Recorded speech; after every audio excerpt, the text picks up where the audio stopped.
An entrepreneur par excellence, his successes in business has been driven by his willingness to turn the dogmas in our society round and ask, now what? My guest is Captain Kofi Amoabeng, who believes that his bank, Unique Trust, is going to change the way banking is done in Ghana. And also to share his story of leading the first non-bank financial institution to acquire a foreign bank in Ghana. Change managers with Akwasi, media minds who are changing our worlds. You are welcome back. This is Change Managers, and my guest is Captain Kofi Amoabeng, the Chief Executive Officer of UT Group.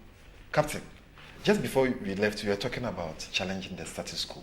And I would want to quote something by Gary Hamel, a famed management strategist and a professor at the London School of Business, or the London Business School, who is also the co-author of Computing for the Future, who said that challenging the status quo has to be the starting point of anything that goes under the label of strategy.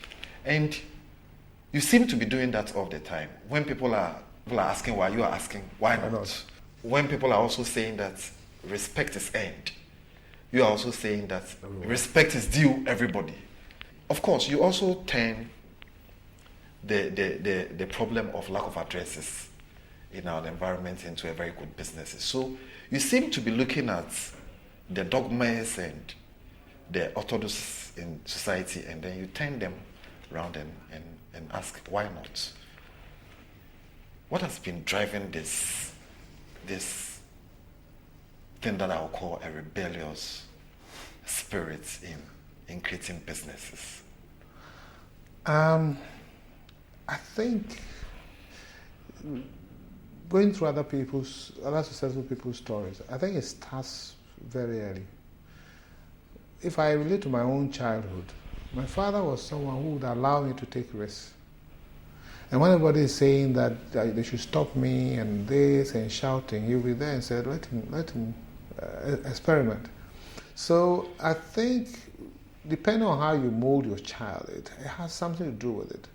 And of course, not just that, you need to educate your kids well. And I think that early trait, if they take it through formal education and things like that, and they should be allowed to experiment things. So challenging the status quo, it's also like you want to say, we are in this world, we should be a free people. So to come back to the whole issue, what really makes me change is because I respect everybody and I demand that I'm respected. If you don't respect me, it's okay, you can keep your distance. But I want a world where everybody respects another person, because we do not know where we came from and we don't know where we're going, but at least by being nice and respecting each other, we can have a better world. And I think we haven't also explored the word much because of strict programming. You see, as soon as you're born, the system and the environment starts programming you.